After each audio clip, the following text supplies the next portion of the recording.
Good morning students. आज की हमारी ऑनलाइन क्लास में जो 7th चैप्टर चल रहा है पी ब्लॉक के तत्व, उसमें जो हम टॉपिक पढ़ने वाले हैं वह है HCl गैस का निर्माण व गुण, हाइड्रोजन क्लोराइड गैस का निर्माण और गुण। इसके बारे में आज पढ़ेंगे। जो HCl गैस है इसके बारे में सबसे पहले ग्लेबर ने बताया था। ये 2-3 पॉइंट है, इनको नोट कर लीजिए। 1648 में ग्लेबर ने इसे साधारण नमक NaCl और सांद्र सल्फ्यूरिक अम्ल की क्रिया से बनाया था। ग्लेबर ने NaCl व H2SO4 की क्रिया से बनाया।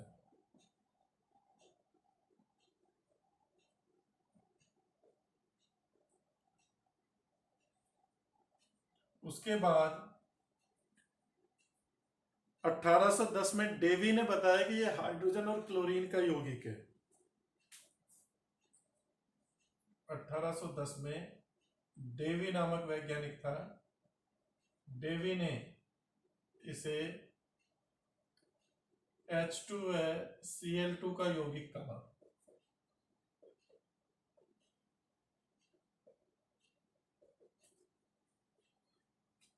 और प्रिस्टले ने इसे समुद्री अम्ल नाम दिया।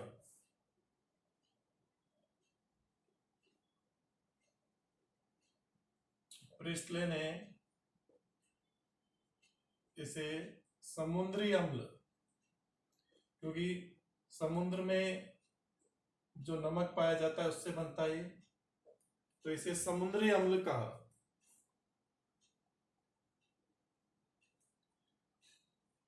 और लेवोसिए ने इसको क्यूरियोटिक एसिड नाम दिया।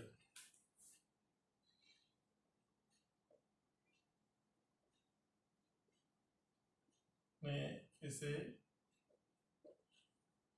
क्यूरोटिक एसिड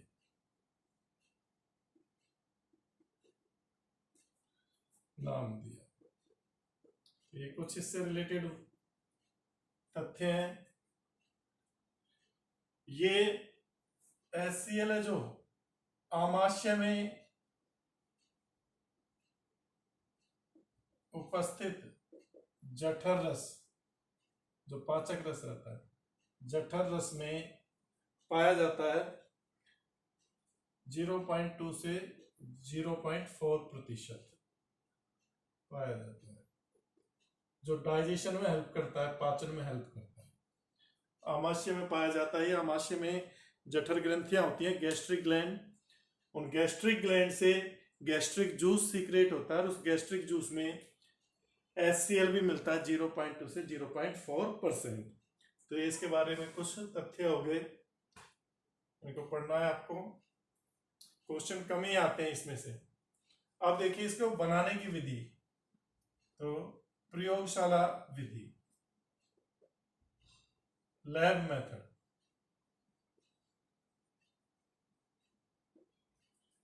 प्रयोगशाला में इसको बनाने के लिए NaCl को सल्फ्यूरिक अम्ल के साथ गर्म किया जाता है। NaCl लेते हैं और उसको H2SO4 के साथ गर्म करते हैं, सांद्र H2SO4 के साथ। तो यहां पर क्या होता है, एक सोडियम है जो हाइड्रोजन एटम को हटा देता है, NaHSO4 बनाता है, सोडियम हाइड्रोजन सल्फेट, और यहां से जो हाइड्रोजन निकली है उस क्लोरीन से क्रिया करके HCl गैस बनाती है। और फिर इस NaHSO4 की रिएक्शन दोबारा NaCl से कराते हैं, तो ये दूसरे हाइड्रोजन एटम को भी हटा देता है और Na2SO4 बनता है और HCl।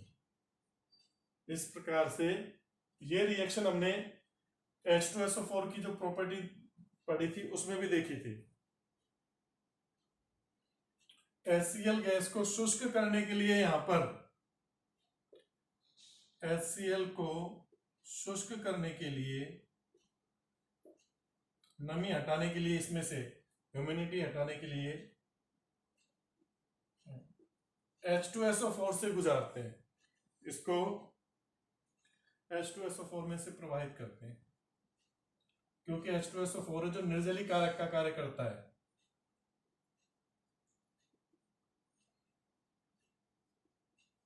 प्रवाहित करते हैं। ठीक है भाई, तो ये इसको बनाने का मेथड हो गया। स्क्रीनशॉट ले लीजिए इसके, फिर प्रॉपर्टीज देखेंगे।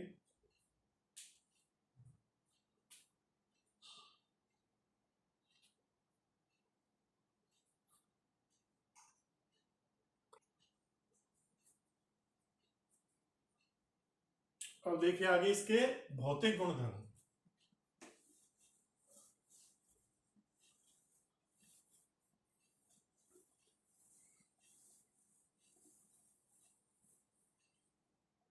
हाइड्रोजन क्लोराइड गैस के भौतिक फिजिकल प्रॉपर्टीज, भौतिक गुणधर्म।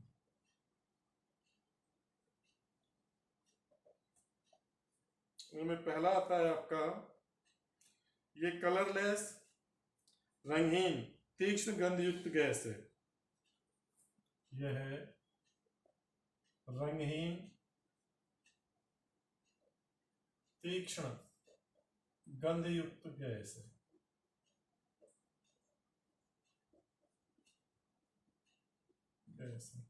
और जो इसका स्वाद होता है वो खट्टा होता है, क्योंकि HCl अम्ल है, और अम्ल स्वाद में कैसे होते हैं? खट्टे। इसका स्वाद खट्टा होता है।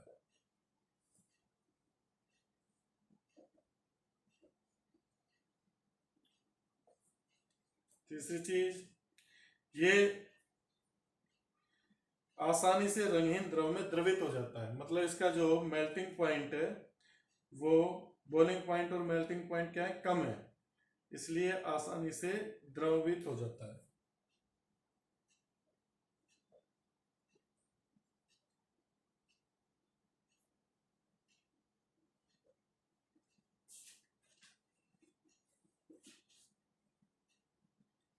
आसानी से द्रवित हो जाती है। इसका बॉइलिंग पॉइंट 189 केल्विन है।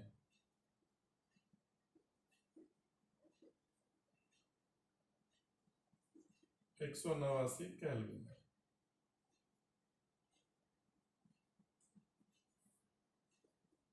और ये नम वायु में धूम्र देती है, धुआं देती है।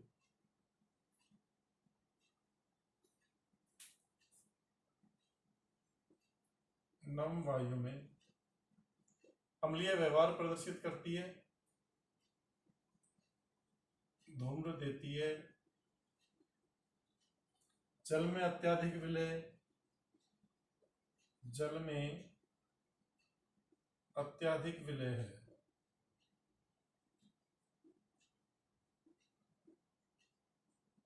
और इसका जो मेल्टिंग पॉइंट है वो 159 केल्विन है। ये श्वेत क्रिस्टलीय ठोस के रूप में जम जाता है। श्वेत क्रिस्टलीय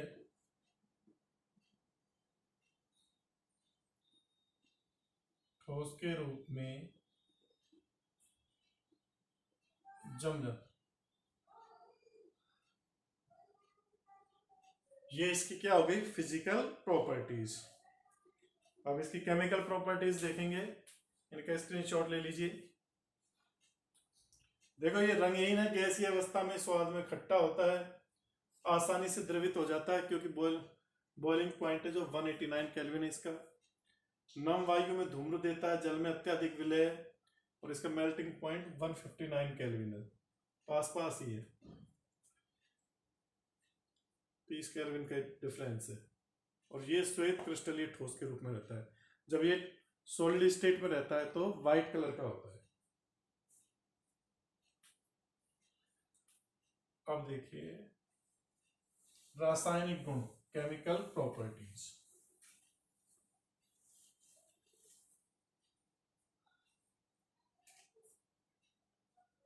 HCl के रासायनिक गुण।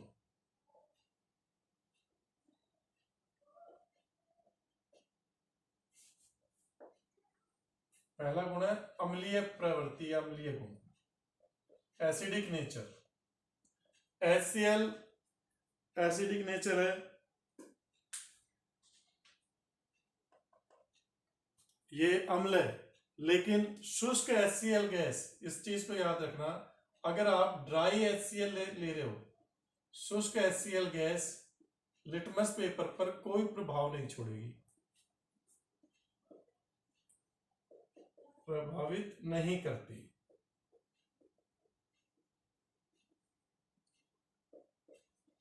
तो इस चीज को ध्यान में रखना कि अगर आपने एक लिटमस पेपर लिया है और उसमें ड्राई HCl गैस को प्रोवाइड कर रहे हो, तो उस लिटमस पेपर का कलर चेंज नहीं होगा, नीले से लाल नहीं होगा, ब्लू को ये रेड लिटमस में चेंज नहीं करेगी। ये जल में ही अम्लीय व्यवहार प्रदर्शित करती है। अगर नमी, लिटमस पेपर आपका गीला है, तो ये अम्लीय व्यवहार प्रदर्शित करेगी। HCl है जो जल में हाइड्रोनियम आयन देते हैं। HCl को जब जल में घोला जाता है तो H+ आयन मुक्त होता है, जो जल के अणुओं के साथ जुड़कर हाइड्रोनियम आयन बनाता है Cl-। इस हाइड्रोनियम आयन के कारण ये अम्लीय व्यवहार प्रदर्शित करती है। तो इसका जलीय विलयन है जो हाइड्रोक्लोरिक अम्ल कहलाता है। ठीक है ना। HCl का जलीय विलयन हाइड्रोक्लोरिक अम्ल कहलाता है।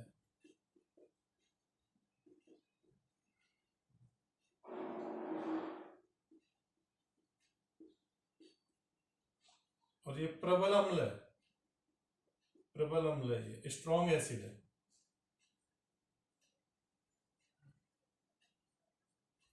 ठीक है भाई, तो ये तो इसकी अम्लीय प्रवृत्ति हो गई। दूसरा गुण इसका, ये ना तो स्वयं जलती है,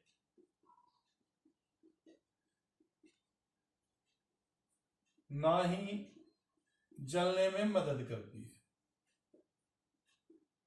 जलने में सहायता करती है।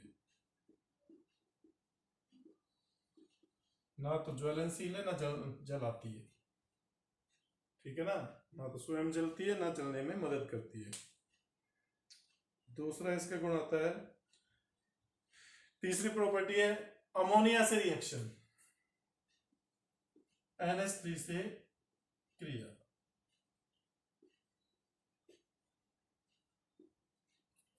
NH3 से HCl की क्रिया कराते हैं हम, तो अमोनियम क्लोराइड NH4Cl नौसादर मिलता है,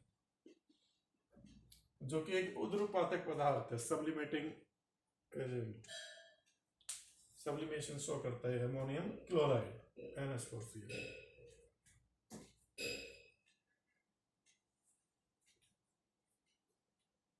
स्क्रीनशॉट ले लीजिए इनका, आगे प्रॉपर्टी देखते हैं।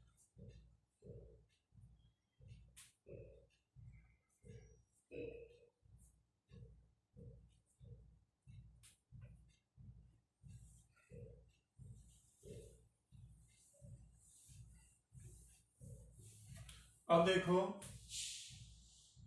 इसकी धातुओं से क्रिया, चौथी प्रॉपर्टी आती है धातुओं से क्रिया।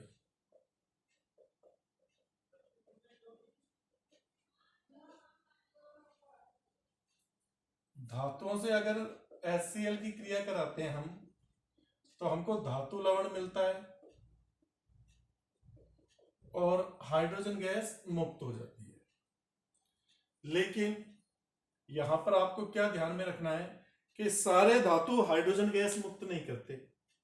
सभी मेटल है जो हाइड्रोजन गैस मुक्त नहीं करेंगे। आपको जो मैंने विद्युत रासायनिक श्रेणी पढ़ाई थी, इलेक्ट्रोकेमिकल सीरीज, उस इलेक्ट्रोकेमिकल सीरीज में हाइड्रोजन से ऊपर स्थित धातुएं जो कि सक्रिय धातु कहलाती है, सक्रिय एक्टिव मेटल है, ऊपर स्थित धातु हाइड्रोजन गैस मुक्त करेंगी।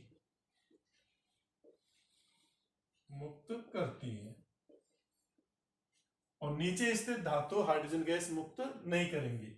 तो अगर देखो इसकी क्रिया में, जैसे मैग्नीशियम से HCl की क्रिया कराऊंगा तो मैग्नीशियम क्लोराइड MgCl2 बनेगा और हाइड्रोजन गैस मुक्त हो जाएगी, या पोटेशियम से कराऊंगा तो KCl बनेगा और हाइड्रोजन गैस मुक्त हो जाएगी, या एल्यूमिनियम से कराऊंगा या Fe से कराऊंगा तो सब में यही होगा FeCl2 प्लस H2। लेकिन अगर मैं इसकी क्रिया कॉपर या Ag से करा देता हूं तो कोई रिएक्शन नहीं होगी, नो रिएक्शन। क्यों? क्योंकि कॉपर है जो सक्रियता श्रेणी में हाइड्रोजन से नीचे स्थित है, कम क्रियाशील है, तो ये विस्थापन नहीं करेगी। ये इसकी क्या हुई, धातुओं से रिएक्शन हो गई।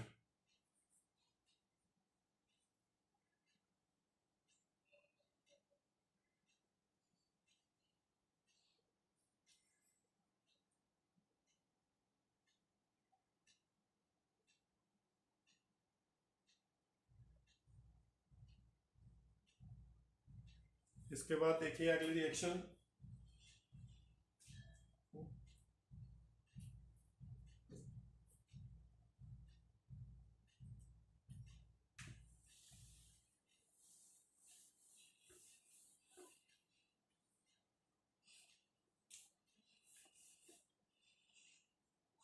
पांचवी रिएक्शन आती है इसकी लवणों से क्रिया।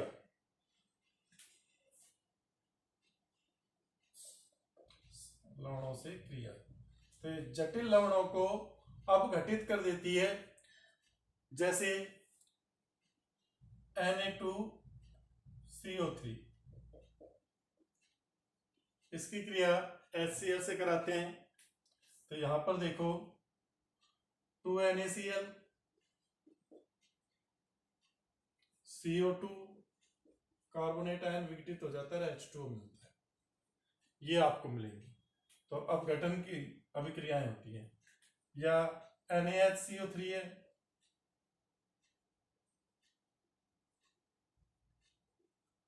सोडियम हाइड्रोजन कार्बोनेट HCl से क्रिया कराओ, क्या होगा, NaCl CO2 और H2।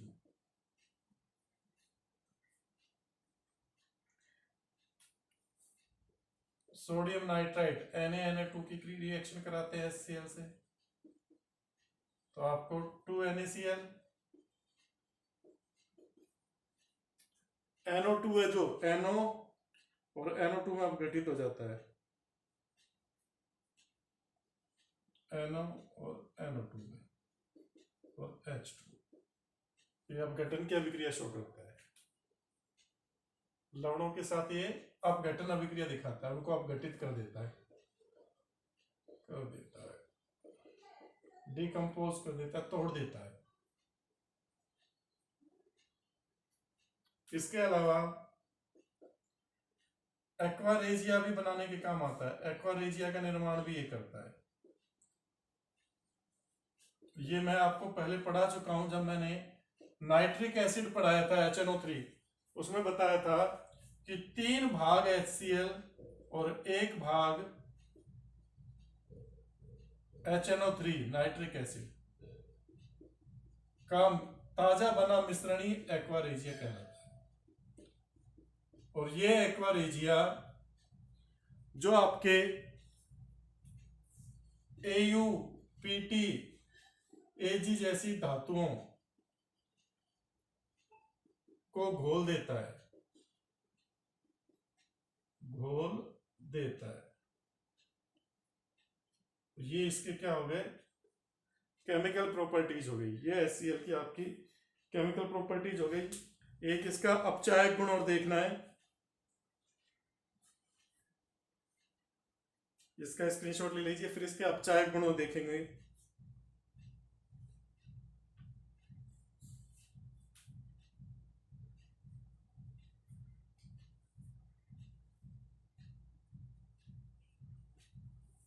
हाँ भाई, इसको रफ कर देता हूं मैं।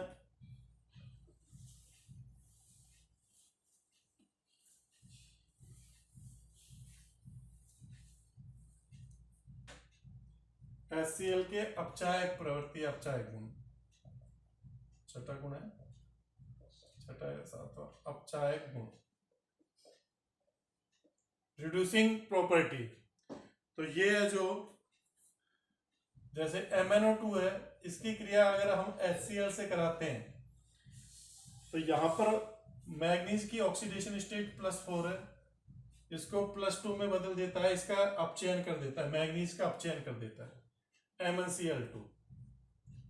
और साथ ही हमको दो, यहां पर 2 है तो ये 4 लगेगा, 2H2O, और ये क्लोरीन गैस मुक्त हो जाती है। तो इसने क्या किया, मैग्नीज का अपचयन कर दिया ये +2 ऑक्सीडेशन स्टेट में, तो अपचायक गुण प्रदर्शित करता है। इसी प्रकार KMnO4 की रिएक्शन कराते हैं HCl से, तो आपको 2KCl, 2MnCl2, साथ ही 4 दूनी 8, 8 ऑक्सीजन है तो 8H2O, क्लोरीन कितने काम आ गए, 4 और 2 6, 10 बची है तो 5Cl2। तो यहां पर भी देखो Mn यहां पर +7 ऑक्सीडेशन स्टेट में, यहां पर +2 में हो गया, तो Mn का अपचयन कर दिया KMnO4 का, तो ये अपचायक प्रवृत्ति शो करता है। इसके बाद देखते हैं इसके उपयोग।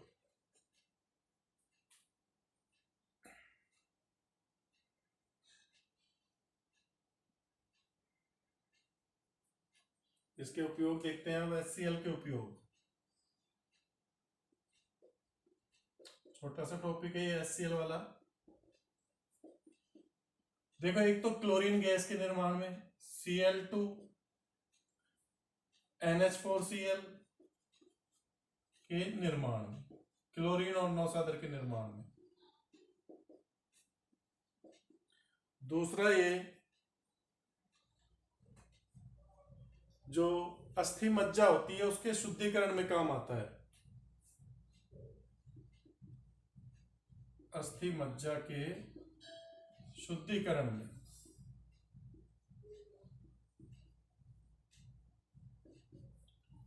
तीसरा, ये एक्वारेजिया के निर्माण में काम आता है, जो अभी अपन ने देखा था, एक्वारेजिया, अम्लराज के निर्माण में।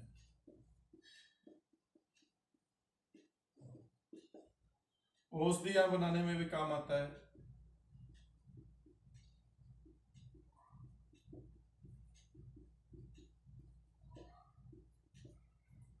तो ये इसके क्या हो गए, उपयोग हो गए।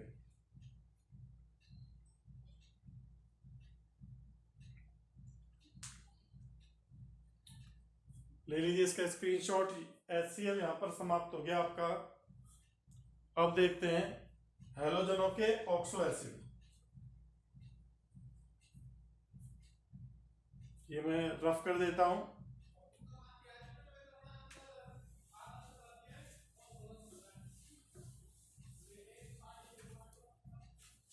अब जो हमारा टॉपिक चलेगा वो है हैलोजनों के ऑक्सो एसिड।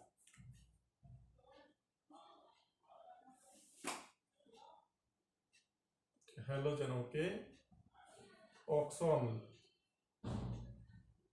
ऑक्सो अम्ल, हैलोजनों के ऑक्सो अम्ल।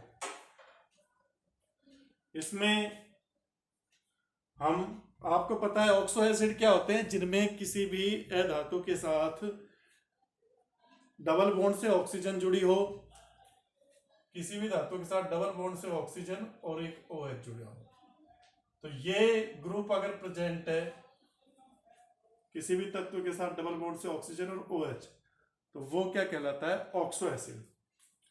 तो जो आपके हैलोजन है, ये सभी हैलोजन ऑक्सो एसिड बनाते हैं।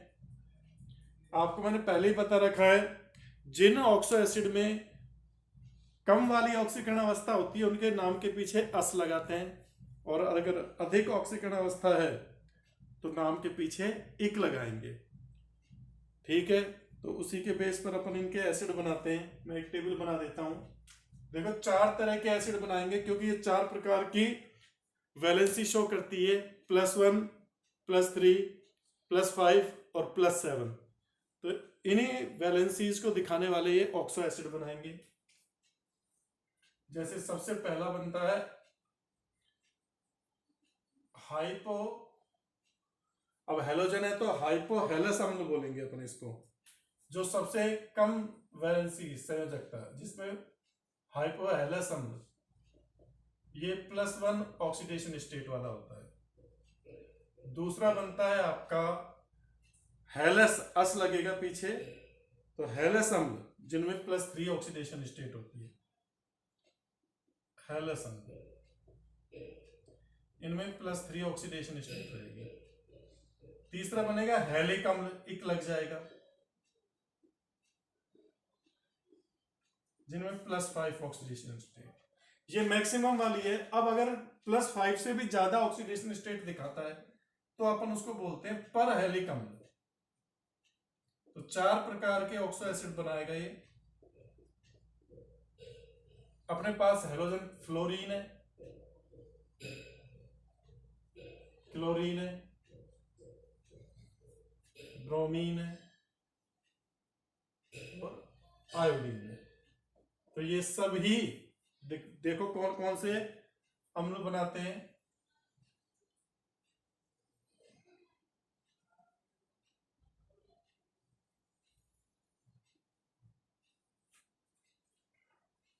फ्लोरीन है जो एकमात्र अम्ल बनाता है HOF, क्योंकि आपको पता है फ्लोरीन की वैलेंसी -1 होती है केवल, तो ये केवल ये वाला अम्ल बनाएगा, इसको बोलेंगे हाइपोफ्लोरस अम्ल। इसका नाम क्या हो जाएगा, हाइपोफ्लोरस अम्ल। क्लोरीन है जो चारों प्रकार के अम्ल बनाता है। देखो HOCl भी बनाएगा, जिसमें इसकी +1 ऑक्सीडेशन स्टेट है, इसको बोलेंगे हाइपोक्लोरस अम्ल।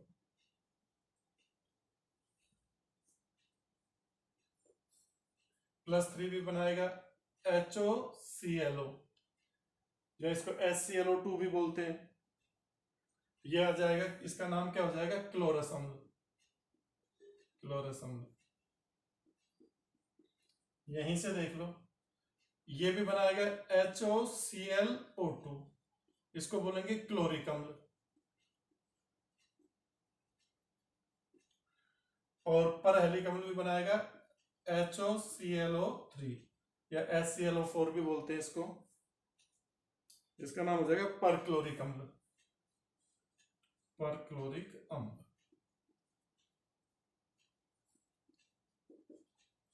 जो आपका ब्रोमीन है, ब्रोमीन और आयोडीन अधिक संयोजकता वाले दिखाते हैं, ये नहीं बनाते, इनकी ये अस्थायी होते हैं। तो ब्रोमीन बनाएगा HOBrO2, इसको अपन क्या बोलेंगे, ब्रोमिक अम्ल, ब्रोमिक एसिड। यहां बनाता है HOBrO3, इसको बोलेंगे परब्रोमिक एसिड।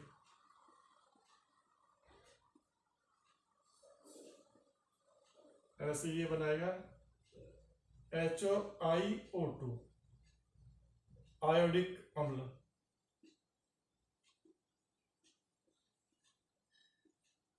ये बन जाएगा इसका HOiO3, पर आयोडिक अम्ल।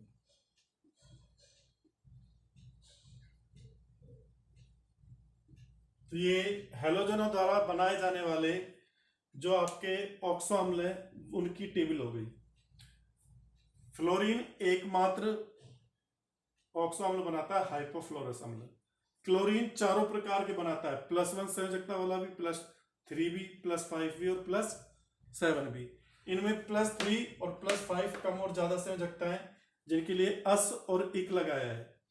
और इससे भी कम वाली है तो हाइपो वर्ड आ गया है आगे, और इससे भी ज्यादा वाली है तो पर क्लोरिक आ गया, पर वर्ड आ गया।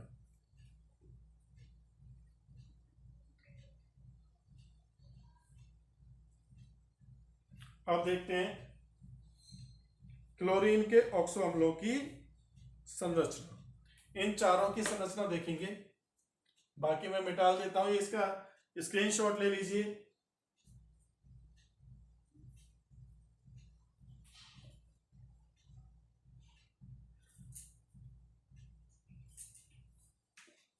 टॉपिक डाल लो क्लोरीन के ऑक्सो अम्लों की संरचना।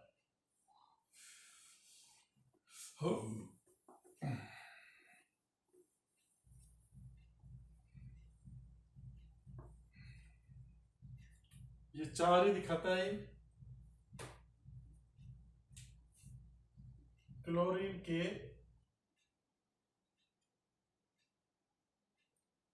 ऑक्सो अम्ल,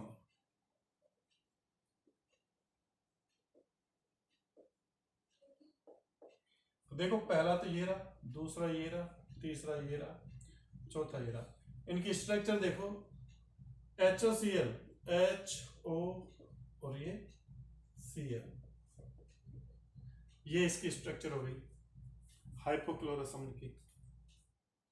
फिर क्लोरस अम्ल की क्या हो जाएगी, ये HOCl, एक ऑक्सीजन जुड़ गई बोलो यहां पर, तो ये डबल बॉन्ड से जुड़ जाएगी, बाकी ऐसे कैसे रहेगा। ये इसकी स्ट्रक्चर हो गई। फिर HOClO2 या HClO3 भी बोलते हैं, देखो इसको HClO2 भी लिख सकते हैं, इसको HClO3 भी लिख सकते हैं, और इसको HClO4, पर इसी तरह से जुड़ेंगे। OH ग्रुप रहेगा, यहीं से हाइड्रोजन निकलती है अम्ल, तो इसकी स्ट्रक्चर भी ऐसी हो जाएगी। क्लोरीन डबल बॉन्ड से ये ऑक्सीजन तो जुड़ा हुआ है पहले से, यहां पर भी डबल बॉन्ड से दूसरी ऑक्सीजन जुड़ जाएगी और ये बचेगा। फिर HO, ये Cl, डबल बॉन्ड से ये ऑक्सीजन जुड़ी हुई है, डबल बॉन्ड से ये, इनके इलेक्ट्रॉन कंप्लीट कर लो 8-8। ये दो इलेक्ट्रॉन युग्म बचे, ये भी डबल बॉन्ड बना लेते हैं तीसरी ऑक्सीजन के साथ, तो ये इसकी क्या हो गई, स्ट्रक्चर हो गई। ये आपके क्लोरीन के ऑक्सो अम्लों की क्या हो गई, स्ट्रक्चर हो गई। कल अपन अंतरा हेलोजन यौगिक पढ़ेंगे, inter halogen compound. Halogen halogen आपस में एक दूसरे से रिएक्शन करके जो कंपाउंड बनाते हैं, उनके बारे में पढ़ेंगे। इसे नोट कर लीजिए, इसका स्क्रीनशॉट ले लीजिए।